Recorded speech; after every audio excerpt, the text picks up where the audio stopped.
my gosh. First episode ever of the Natural Animal Podcast. I am so excited to put this out in the world. Thank you for being here and listening or watching. If you're watching this on YouTube, thank you. Before we get into the very first episode, I'm going to give you my official welcome.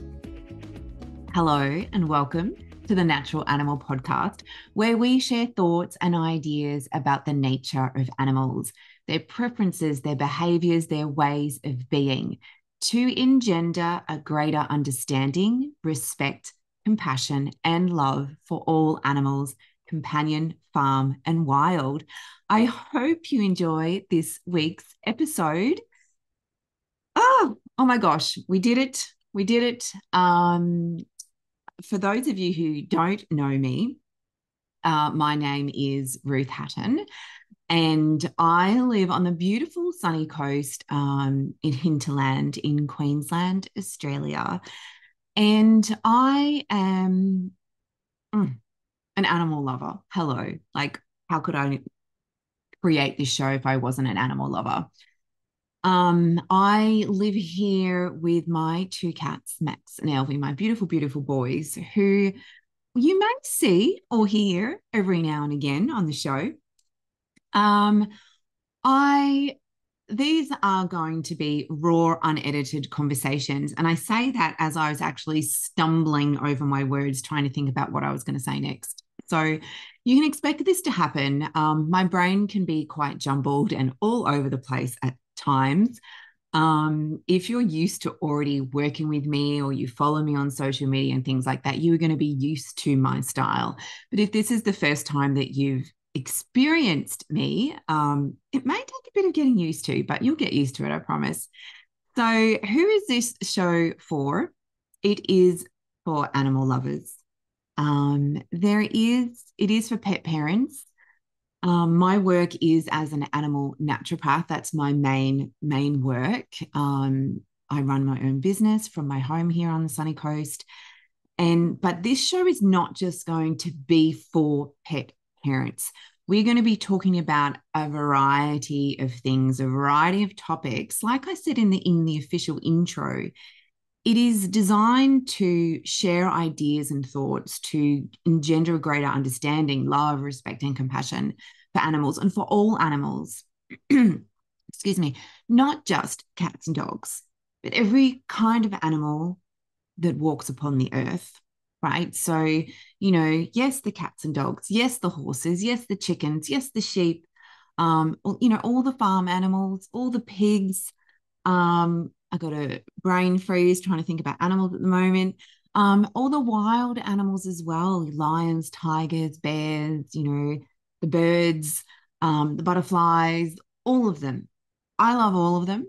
And this show is about all of them. Like I said, is about getting that greater understanding, respect, compassion, and love for all animals. It's not just a cat and dog show, right? So if that's what you're expecting, you will get some of that, definitely. But it's not going to be the entirety of the show.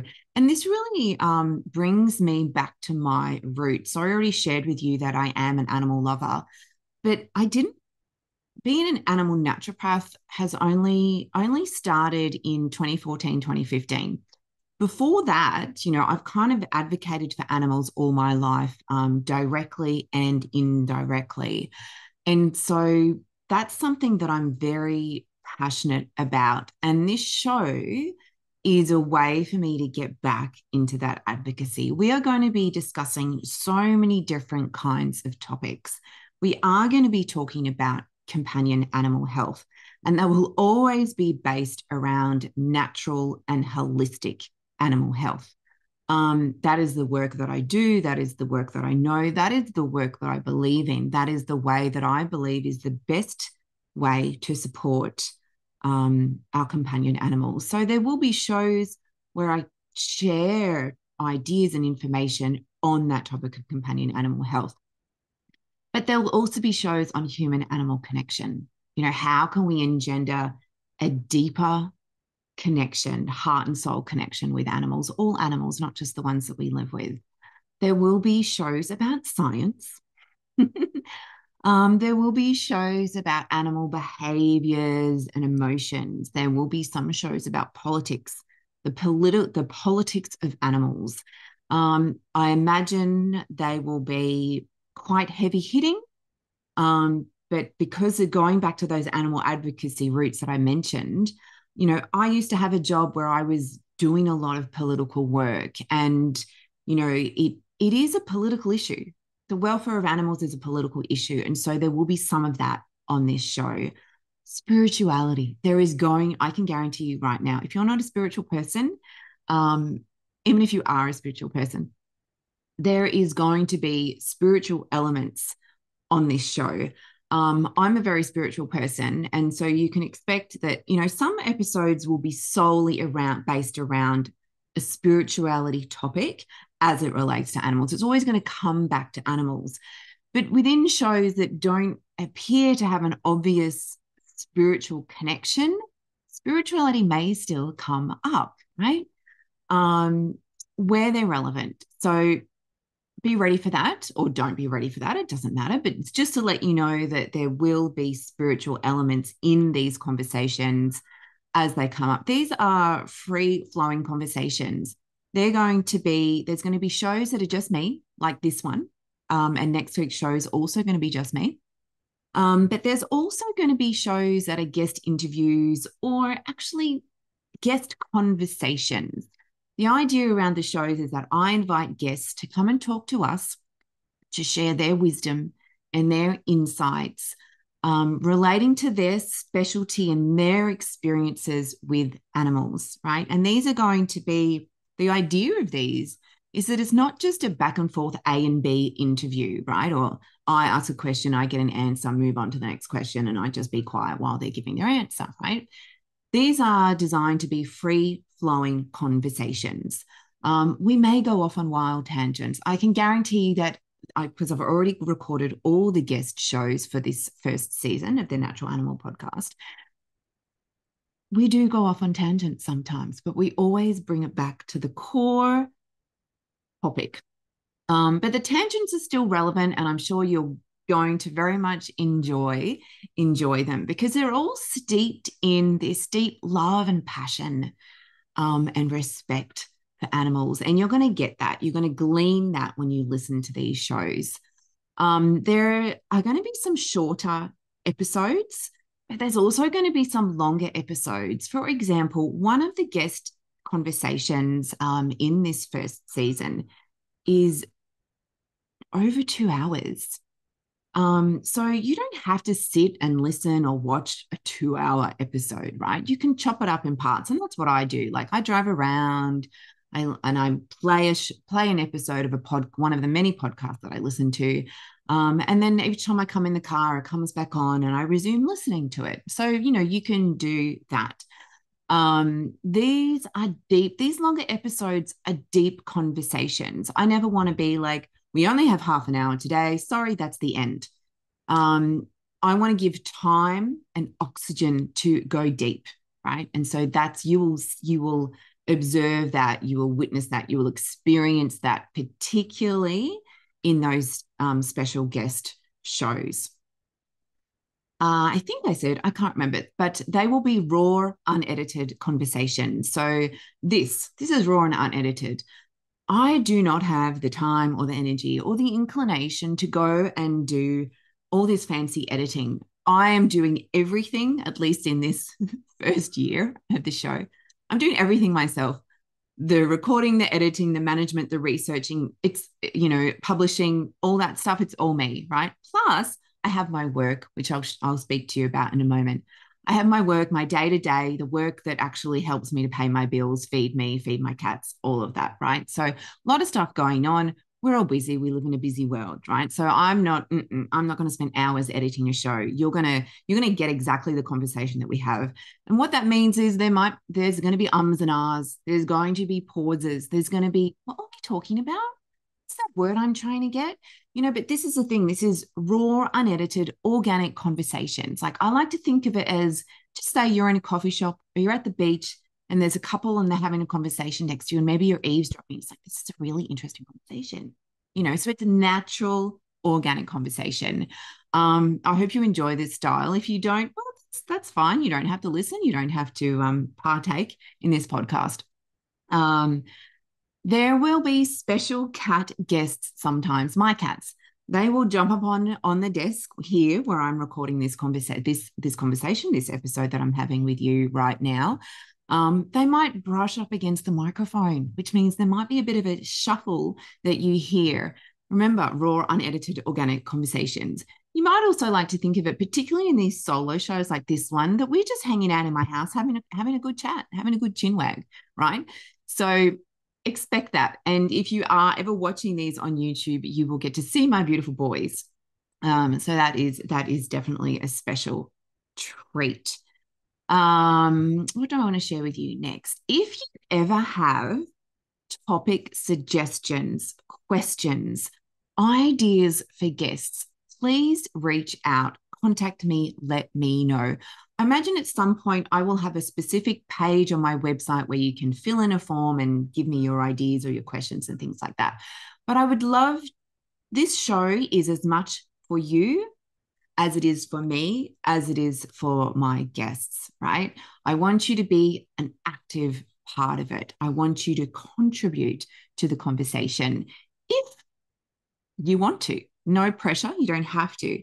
But if you're listening to a show and you have questions that come up, or you might get an idea for a show, a topic that you really want me to cover, you might have an idea for a guest you really want to hear them on my show in this style of show, reach out to me. At the moment, as I'm recording this, I don't have a fancy page set up on my website. I might by the time this goes to air, and I will share the link to that in the show notes. But in the meantime, just send me an email, ruth@ruthhatton.com. There's fancy spelling in there, but literally just Google my name. You'll find my website and you'll find my contact form. You'll find my email. Okay. So please, please, please be a part of this show. I do also intend on I would love to have some Q&A episodes. So imagine a lot of those will be focused more around companion animal health. And, there might be particular things that are going on with your animal that you want me to talk about. Some of the shows I will be talking about things that crop up in my day-to-day work, like, a client, one of my patients might have a particular health complication, and I'll jump on and I'll do a show about that health issue and how to approach it from a natural, holistic perspective. So that's in that, companion animal health topic. So the next thing I want to share with you is just a little bit about me. Who is this person that's going to be filling your ears every week with these ideas, right? So I already told you where I am. I already told you my name. I already told you about my cats that I live with. I already told you that I'm an animal lover, right? So I started my journey as an animal lover probably from when I popped out of my mother's womb, and maybe even before then. Who knows, right? Because I certainly don't have memories of being in my mother's womb. But growing up, we always had cats and dogs. Always, multiple. We're talking about the 80s, and so cats, we didn't always de-sex our cats, and so cats would have babies, and then we'd have all these cats, and it was just amazing. I love that. I loved having all the cats around, the dogs, and everyone just coexisted. And so that engendered this, because I think when I was born, there was a dog in our family, my sister's dog, which I can't even think of my sister's dog's name right now, but he was white and brown. And so I always had that connection and that closeness to animals. I think that's really what started that love for animals. They're just so beautiful, loving and supportive, and they just carry this beautiful vibration and this beautiful energy, and they're such a pleasure to be around. And then the next kind of big, I guess you could say stepping stone, or not watermark. What's the word? See what I mean? This is, how my brain works. Landmark kind of event, milestone. That's the word I'm looking for. Kind of milestone was probably when I would say when I was 11. And we used to live in Victoria in this, big house. And in this house, we also had like accommodation outside in our backyard. And so we would have university students come and board at our house. And there was one particular occasion where there were two girl students who came and stayed, and they'd come into the house and have dinner with us. And they happened to be vegetarians. And, if you're a vegetarian or a vegan or plant-based eater yourself, everyone always asks you why and what do you eat? The standard kind of questions that we get, right? So this is what happened. We were at a dinner table. My mum made them vegetarian meals, right? Very, very nice of her. And so, I don't remember the conversation that came up. I kind of like have a vague recollection of it, but cut a long story short, I was like, I don't have to eat animals. Oh my God, this was just like mind blowing to me because until that point in time, eating meat was just natural, right? And so this was something that was a new experience or a new idea that was shown to me. I love animals so much. I actually don't have to eat them. Mum, I don't want to eat animals anymore. Right. And so she allowed me to do that and she supported me with that. And then, mum did it very carefully and made sure that I cut out one animal at a time. But the time I was 15, I was still, there was no meat. It was just dairy and eggs. And then at some point, I think it was, I can't even remember when in my 20s, I stopped eating all animal products. So that was a big thing. And through that journey, I learned so much about what goes on with animals and the way that they're treated. And I think that's really where this animal advocate aspect of me came out. It's like, this is horrible. Oh, side note, there may be swear words sometime.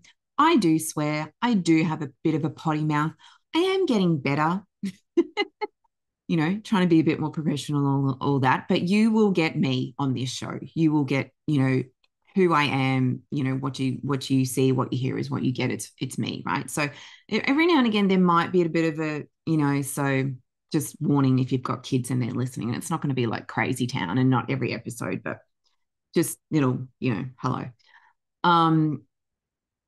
So yes, it exposed me to the raw reality, the heart-wrenching, heartbreaking reality around animal welfare, animal protection, animal rights. And I started learning about it, and it was actually an email that I got from Animals Australia way back when that got me to stop eating dairy and eggs. So I'm not going to go into all that thing. There might be an episode that I do one day more specifically around that and what that looks like. More so if someone requests that, actually they probably will because hello, it relates to the core messaging of this show, the basis of this show, engendering a greater understanding, respect, and compassion, and love for all animals, sharing thoughts and ideas. It's not a prescriptive show. It's not a dictatorship.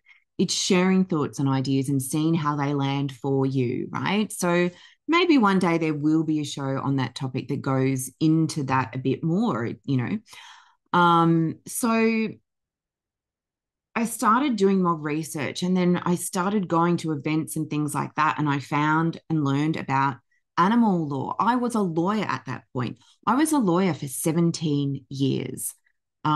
Big part of my professional career was being a lawyer. And, I was frustrated in that work. It was not in accordance with my passion and what I really believed and still believe is my role here to help animals live a happier life, right? And so I started going to these events and learning about this thing. And oh my God, I can be a lawyer for the animals. This was like, hello, another newsflash milestone moment. So I was going to these lecture series, animal law lecture series that were put on by Voiceless. That organization is still around, still based, I believe, in Paddington, Sydney, Australia. And then there was a job opening. And I was like, oh my gosh, I have to apply for this job. It was a combined role of being their legal counsel and their communications officer. And I got an interview. I went out to Sydney, did my interview. I was so nervous. Um, and that was with Brian Sherman, RIP. Can't remember if his daughter Ondine was there, and Barry was there as well. I think there was the three of them there in that interview that day. Remember, it was like it was yesterday. Got the job, packed up my life, my cats, and everything, and moved to Sydney for my dream job. Um, anyway, life happened. I was there for 2.5, 3 years, and then I moved back to Brisbane, followed a guy. Goodness me, my God, the times I've done that in my life, hectic, right? And then I went back into the corporate world. But, coming back, it's like I'd learned so much from that experience working for Voiceless. The communications offer aspect of the role didn't last very long. And then I became their fully fledged full-time legal counsel. I was in front of the media. I was touring the country. Oh, here's Maxie. Of course, he has to be here for the very first episode. You will get very used to him being a part of these shows. But yeah, I toured the country. I got interviewed by ABC, radio, TV, so many things. And I was doing public speaking. I had media training, and that really gave me so much fabulous experience in able to get my views, or in that case, it was the organization's views across. Our focus areas were factory farming and the commercial kangaroo industry. So I became very well versed in those sectors of animal production. And we are definitely going to have shows that relate to those topics, because they are topics that I'm very, very, very passionate about and well versed and experienced in because of that time, right? And then, so I was back in Brisbane. I was like, I cannot be a lawyer forever. This is killing me. This is going to eat my soul up. Right. And so I was like, what can I do? I have to find something. I want to find something that I can do for the rest of my days. Like, no retirement till the end of my days, until I literally drop down dead. That's what I wanted. I wanted to create a career, a profession where I was literally doing my soul work, my passion, my purpose work, my love work. And so I was thinking, what do I love? What do I love? Animals, nature, wellness, health and well-being. And so I was like, how can I create a job that incorporates all of those things? So I put my thinking cap on, and I thought about becoming a naturopath for humans. And then I was talking to my mother, and she's like, why don't you become an animal naturopath? And I was like, what? Does that even exist? Is that a thing? She's like, yes. And so I did a bit of Googling, and I found a course, and I enrolled. It took me that course. Oh my gosh, that was a diploma of small animal naturopathy with the National College of Traditional Medicine. That course, the exact course I did, doesn't exist anymore. They still do teach it, but it's not a diploma. I think it's a certificate now, and it's probably a bit different as well. So it was meant to be a 4-year diploma. It took me a lot longer because, life, right? But I literally started in 2014, and the first part, there were like individual certificate qualifications within the diploma. So the first certificate qualification that I got was in small animal nutrition. So as soon as I got that qualification, I started my business.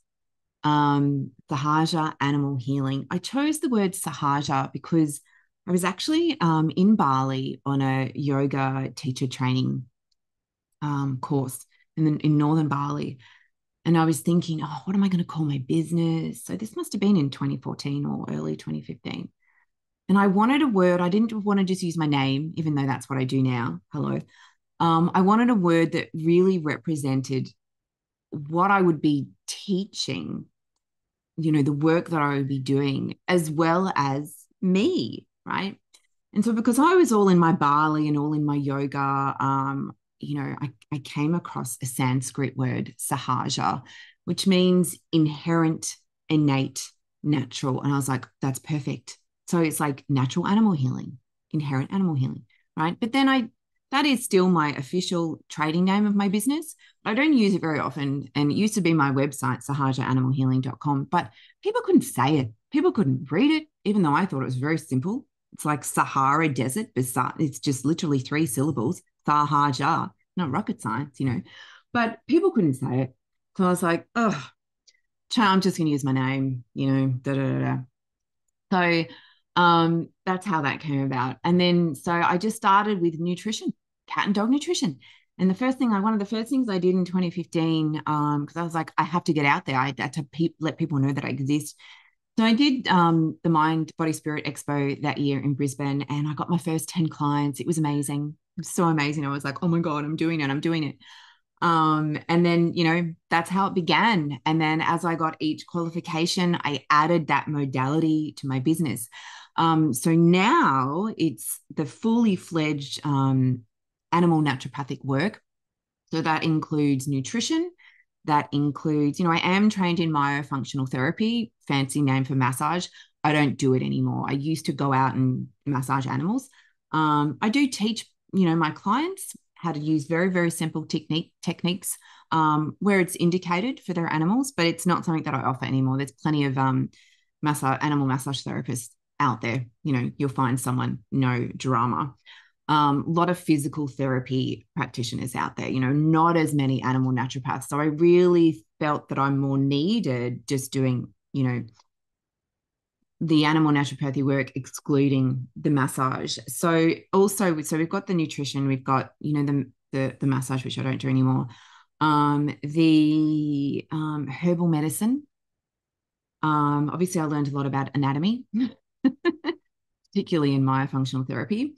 What else did we do? I can't even remember, but a lot of stuff covered in that diploma. But then what I did was I started doing energy healing. I got my Reiki 1 attunement, and then my Reiki master said, Ruth, you need to do your Reiki 2 because you need to bring this into your work. I'm like, really? And I think it was like a year or two later that I finally got around to doing Reiki 2. For those of you who don't know what Reiki is, it is a form of energy healing. Now, keep tuned on the show because there's definitely going to be episodes around energy and things like that, the energetic aspects of wellness. And I will touch on it in the next episode, actually. But then I went on and so then I got the Reiki 2 and I started offering energy healing, and it's just amazing. And then I got my Reiki masters, and then I looked at other forms of Reiki. So Reiki originates, in the modern world, it originates in Japan, Yusui Reiki. So got my qualifications or my attunements in that 1, 2, and 3. And then I branched into Seishem, which originates from ancient Egypt and is very feminine, beautiful, beautiful, beautiful. I love working with Seishem. And then I branched out to doing Ashati and Alsemia. And recently I've started learning pranic energy healing.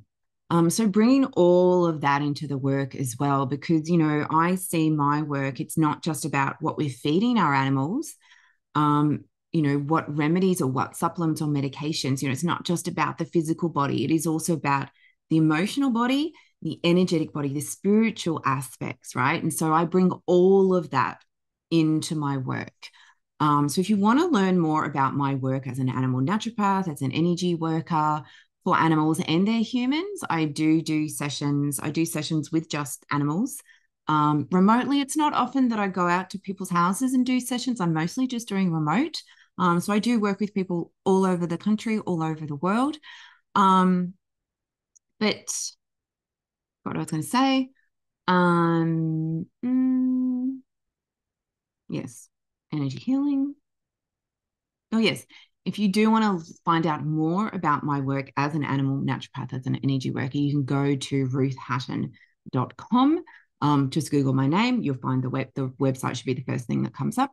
And you can learn all about the work that I do.